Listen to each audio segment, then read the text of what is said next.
Yeah. Well, cool. Well, it's wonderful to meet you. Thank you so much for taking a minute out today. I appreciate it. Yeah, absolutely. Thank you for having me. You bet. We had to fight hard for this. We've done a couple reschedules, so we're in. This is great. We did it. So yes. So let's begin our journey with this. 5 years ago, the pandemic was really raging in 2020. We were all figuring it out. So many things were unknown. So many things were changing. So ultimately, how did you survive that time period, and how has it radiated and influenced your life in 2025? Wow. Yeah, that period of time was so challenging for so many of us. That period of time though spoke very loudly to me because my past and my history deals with living with bipolar disorder, and that period of time put a lot of people in a position where they were forced to stay inside their homes, and they were forced to not be able to go anywhere. And I think that time opened up a lot of people's eyes to how difficult that can be at times for so many people. And um that was a breakthrough time actually for those who live with mental health issues, and it really brought to light to a lot of people, what some people really struggle with. So that time for me, I just remember as, of course, this country was, and so many people were suffering, and the loss of so many people, and the overworked for so many people. Um, but for me, and I wrote about this in the chapter in my book, I also thought it was a very eye-opening time for those who struggle with mental health.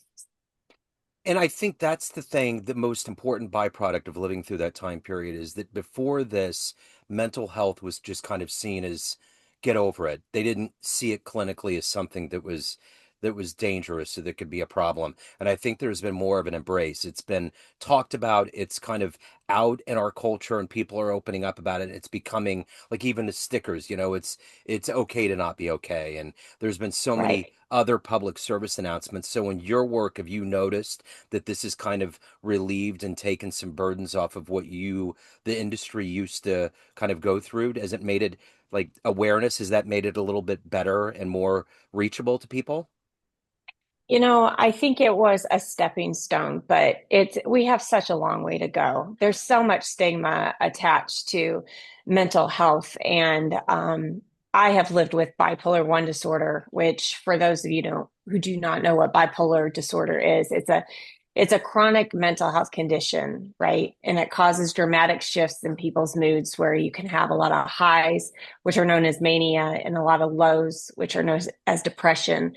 It also affects our energy and at times our ability to think clearly. Um, so I've lived with this for the past 25 years. And while wrestling and living with this for so long, I've experienced so much stigma within the workplace and so much stigma outside of the workplace and even stigma within faith communities. And it's just important to realize that, those of us who have to, and those of us who do live with a mental illness, it is a real medical condition that needs real treatment for you to be able to get the attention that you need. Um, a lot of times, there's so much judgment and so much shame attached to even the name mental illness, or even if you say bipolar disorder, all of a sudden people are just like, it's kind of like you're already judging. And I think the thing is that many people just don't really understand what it is. You don't know what you know until you know. And um, I think a lot of us fall into that category when it comes to mental health. It's something that you have to be willing to find out more information on, but it is also something that seeks and needs medical treatment, just like we treat physical illnesses. I am so happy that it is getting light and people are talking about it, because that is what we need. So many people live with this stigma, and so many people are not getting the help that they need. Like 46% of people, according to like research, um, are not getting the help they need because of stigma. And we can help so many more people if we're willing to listen and normalize these conversations.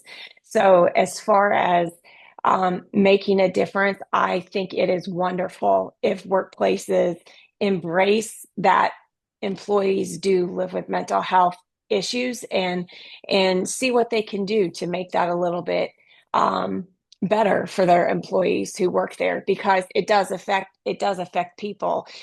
Everybody deals with stress is one of the number one things so many people deal with. And if you live with a mental illness, it just adds another layer on top of that. So, with just like managing workloads, or just understanding if somebody does need a mental health day, that person needs a mental health day, and they're being very vulnerable to even say that. So if companies can embrace that, I think it could be overall just a better place. And for that person, you're going to get more out of that person if they feel comfortable within their workplace. So before we get into Fighting Goliath, your book, I want to know Right. this. If I put you in front of a bunch of 12-year-olds right now at career day and the kid in the back of the room is like, "Hey, what do you do for a living?" How do you answer them? I say, hey, I write a lot. I just wrote my first book. I like to help people. Um, and if I could give any 12-year-old a piece of advice as far as what they want to do when they get older, do what is going to make you happy. Do whatever is going to make you happy. Because if you don't do what you're passionate about, and if you don't do what you're happy doing, it's not going to make you happy. So, find that. Find the happiness. Let me ask you this. When you were 12 years old, what was the happiness? What was your dream career? Golly. When I was 12 years old, I've always wanted to be a singer. Yeah. I have sang ever since I was a little girl, and I always had this huge dream of being a singer. And I do. I still sing, but I don't do it really on a professional level. It's more of a hobby, but that was my dream. That was my dream job, is to one day be a singer. So what was the first concert you saw? Was there a particular singer you saw that really made you think you wanted to do that? Oh my gosh, I have so many favorite singers. I'm a huge Christian music person. I've always adored Natalie Grant, and the queen that I love is CeCe Winans. I have loved her for so many years, and I have always admired her and looked up to her. She is just such a role model, and same with Natalie Grant. But oh gosh, I have so many singers, but those two are probably two of my favorites. So take me back to your childhood. What were the foundational elements that have allowed you to write, to help people with their mental health, to be an advocate for that world? How did all of this evolve to your career and finding your place right now? It has been a long journey. This is something that just did not happen. This is over a 25-year period of time. And growing up, I had a wonderful childhood and I had wonderful teen years. My parents raised us, and I have two brothers, an older one and a younger one, with the foundation of living a Christ-centered life. And that foundation was laid for me at a very young age. I grew up living in the church, and not living in the church, but being very active in the church, and with singing, with just, being involved in the different things.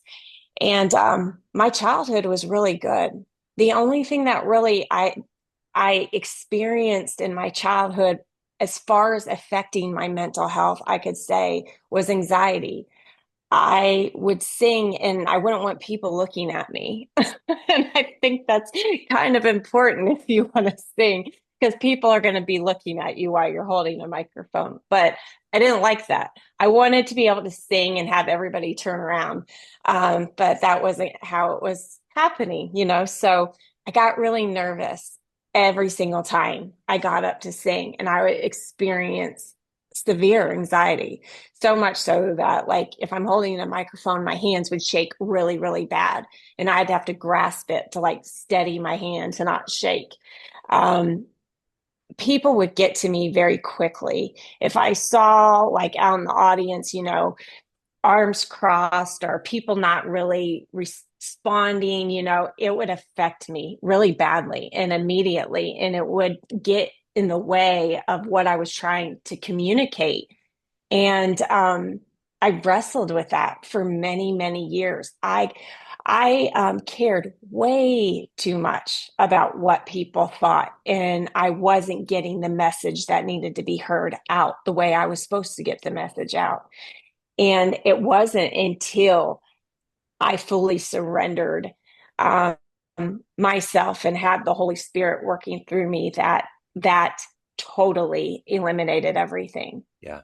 It's like when you have the Holy Spirit completely inside of you, it's the Spirit working. You're no longer there, and neither do you care about what's happening there. It's the Spirit working within you, and that's what gets me through today. If I'm able to sing or have the opportunity to sing, it was a complete game changer. But I didn't learn that till later down the road. But my childhood and my teenage years were great. I was very involved in school and with extracurricular activities. And then it was when I went off to college, things started to shift for me and really change. And um, I had got involved in a relationship, and my boyfriend and I were together for, gosh, at least a good 3 years. And during that relationship in college, it wasn't very healthy. And I think it was a relationship we both needed to end much sooner than it did. But I was convinced in my head that this was the man that I was supposed to marry. Like I was completely head over heels for him. And, but I wasn't listening to what my body was telling me and what my mind was telling me when emotionally I was just being torn down from what we were dealing with and what was going on in the relationship. And it was like piece by piece, I was just being picked apart um, to the point it started affecting my mental health. And then to the point where I can no longer function or get out of bed. So when people ask me, hey, when did all this start? Did you have a trigger? And my trigger was because of this relationship I refused to get out of. I stayed somewhere that I shouldn't have been for a very long time.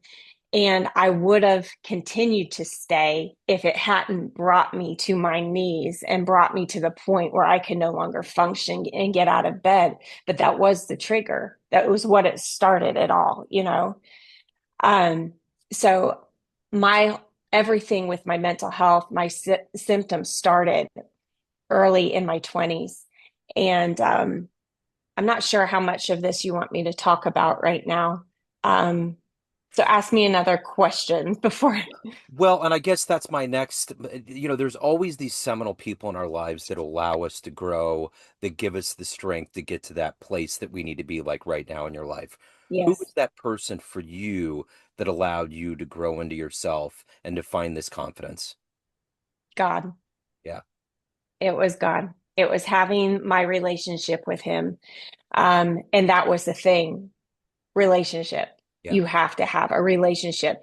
Having a relationship with him is no different than having a relationship with your spouse, with your children, with your coworkers.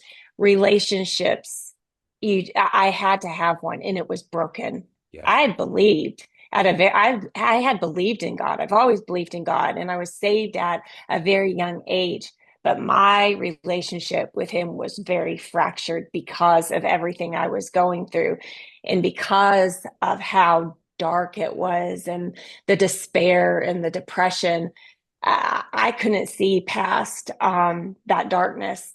I didn't have the energy to think. I didn't have the energy to put into um, picking up the Bible. I didn't want to deal at all. I completely shut down and I shut him out when I should have been leading in, but I just couldn't see it.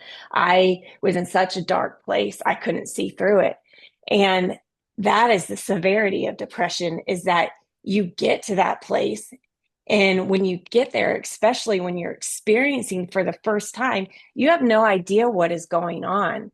I mean, I was a go to person, like involved in everything. And all of a sudden, you go from going all the time to completely just shutting down, and you have no zest for life anymore. It's like everything has been completely taken out from you.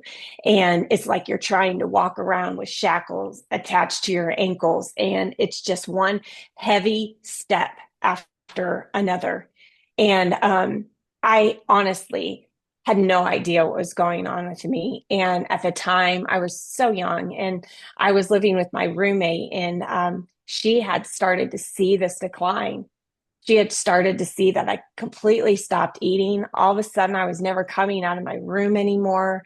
I just was like withering away day by day. She would ask me, Jesslyn, do you need help? Can I get you some help? And I'd be like, no, no, I just need another day. Well, the days kept passing and kept passing until the point like she was extremely worried, and she would come in and lay with me and check with me. And she was scared. She was scared I would not be there the very next day. It Wow. was so bad. And she eventually called my parents, and I had no idea. I had no idea the phone call was made. I was not in communication with anyone. That had completely stopped, with my friends, with my boyfriend, with my parents, with her. I was in my own little dark world.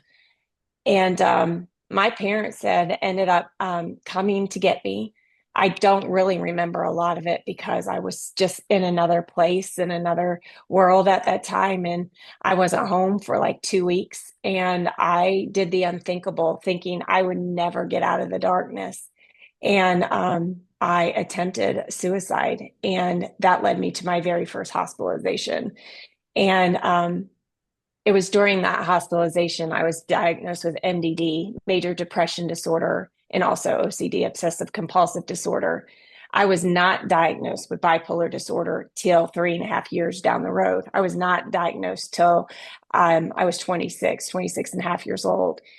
And, you know, I have learned and researched that a lot of times that people who are diagnosed with bipolar disorder are initially diagnosed with something else, because it takes quite a while to for a psychiatrist to come to that conclusion that you live with bipolar disorder. I think typically, from what I read, it can take up to 8 years.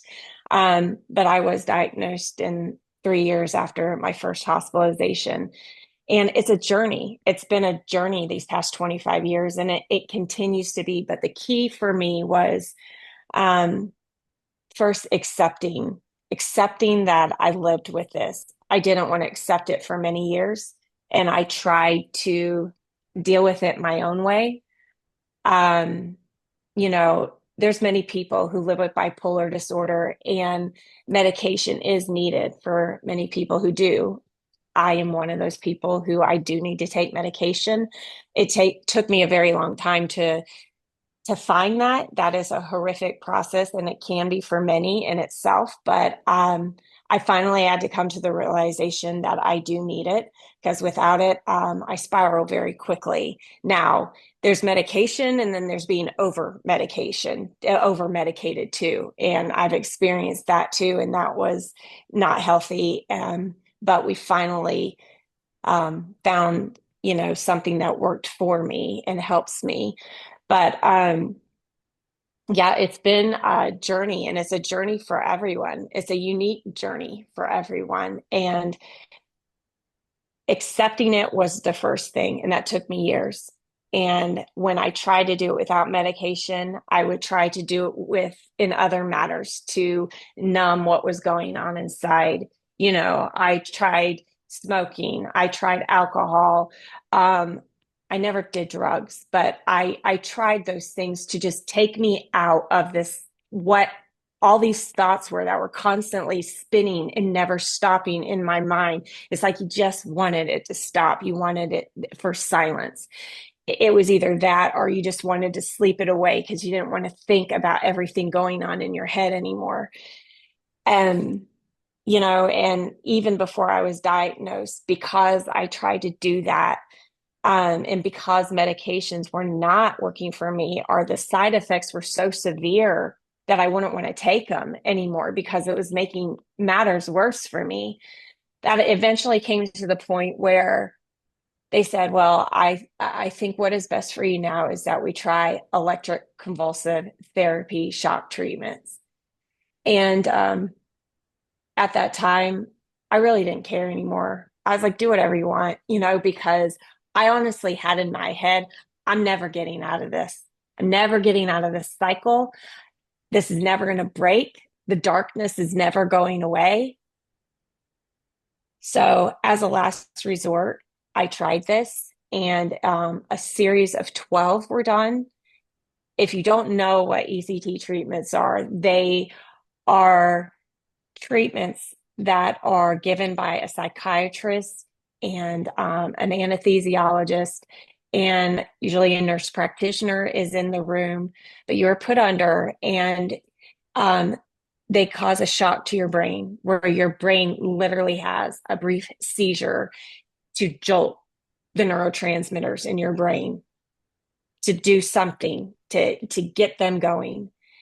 And after a series of 12, it did bring me out of the depression, but I also had severe side effects from that and severe memory um, issues as well. I still to this day cannot remember certain things or remember certain things from my childhood, but it did help me during that time to lift the depression. So you kind of just have to weigh your pros and cons for um, your situation. Again, we're all unique. We all have different journeys, and my situation is not going to be the same as anybody else's, and vice versa.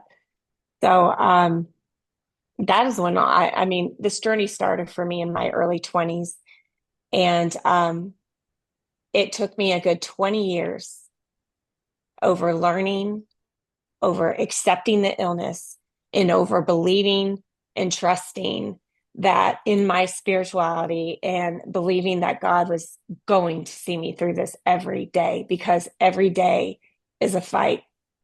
Nobody knows, like, you never know what a day's going to bring. And for those of us who live with bipolar disorder, you never know when you're going to get slammed with a life-changing, altering event as well. And when those times come, it can just bring you down. It can cause so many things to happen with what you're already dealing with bipolar disorder. And a big one has happened for me in the last year, a couple big ones. One was the unexpected loss of my father last year. And he went in for a routine hip replacement, and the surgery went fine. It was what was happening after the surgery, where he got a blood clot that went straight to his heart and took him. And this was a shock. It was a shock to our whole family, and it sidetracked us all. It hit me to my core. And, um, I was working a full-time job and purchasing for a packaging company last year at this time, or last yeah, actually it was last year during this time. July will be his 1 year anniversary since he went home to be with Jesus. But it affected me so hard that I had to resign from my position. I know what my red flags are. I know what my triggers are, and that definitely triggered me. And I knew that I was not going to be okay. I knew that I had to do that to be able to go home and take care of myself that the way I needed to. And it's going to be different for everybody. But when you live with it for so long, and you learn what works for you, I knew that that was what I had to do. It was a great company, great people, but it just was not going to work for me anymore. And sometimes living with that, those are decisions that, you might need to make. Um, yeah. So So at the end of the day, with everything that you've gone through and evolved to at this point, what are you the proudest of? I'm the proudest of, I am the proudest of conquering this and living a fulfilling life in recovery. I really am. It takes a lot to live with bipolar disorder. Um, and I want others to know that they can do it too. That is my biggest mission and my biggest passion in life because I know what I've been through.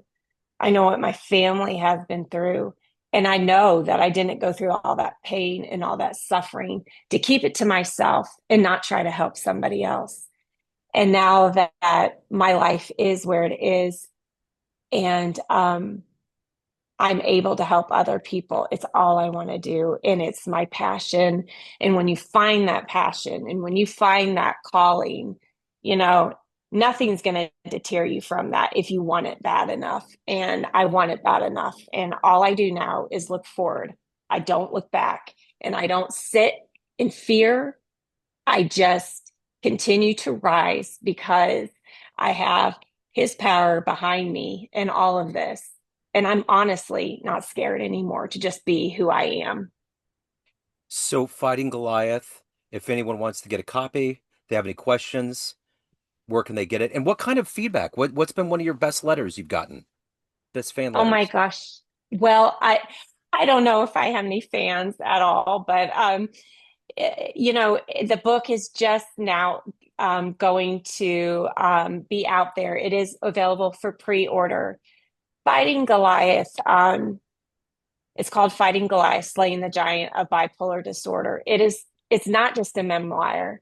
Yes, it talks about my story. Yes, it talks about my family's story.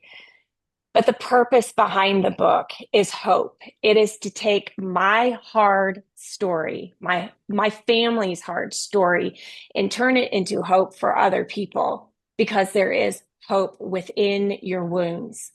And within your wounds, they're never wasted if you truly believe that God will use them for a purpose. And I'm here to tell you, He does exactly that.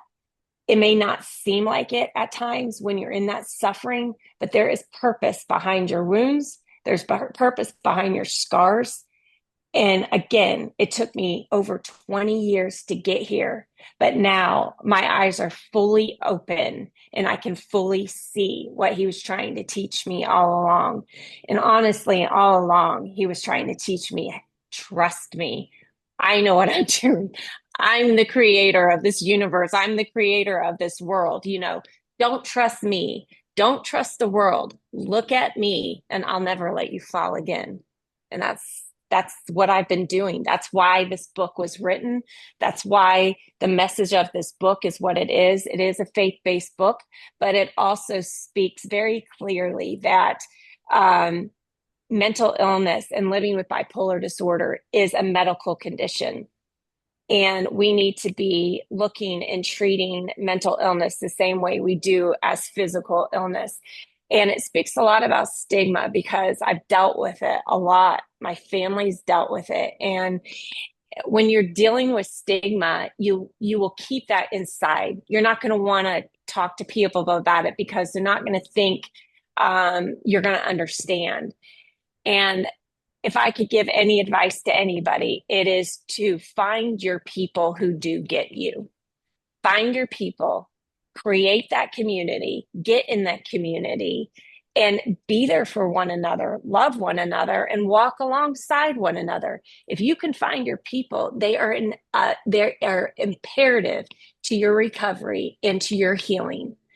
And it's imperative for the people in the world just to know, you know, we need to normalize these conversations. This is why people are not getting the help that they need. Yeah. You know, Yep. if you want to help somebody, love somebody. Yep. Absolutely. Well said. So if anyone wants to reach out, they got questions, they want to get the book, any of the good business, where do they go? You can get the book on Amazon, Barnes and Noble, any major book retailers, and you can also get it on my website, which is JesslynMcCutcheon.com, JessLyn MCCUTCHEON.com. And I'm also on socials, Instagram, LinkedIn, and Facebook as well. I will put all that in the show notes. What a great story. Thank you so much. Thank you for taking a minute out.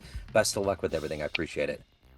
Thank you for having me. I really appreciate it. Thank you. Looking to get new clients to your business through cold calling or email marketing? At Agency Y, they envision a world in which small and big companies have equal chances to win new customers in the market. Their purpose is to bring parity and reduce the gap between large and small firms with the help of their cold calling and cold email marketing services. Use the code Joe Dimino 10 at www.agencyyy.org/coldcallingjoe.php or www.agencyyy.org/emailmarketingjoe.php to get 10% off your first order. This is Joe Dimino of Neon Jazz and Famous Interviews, and I stand behind Agency Y to meet your business dreams.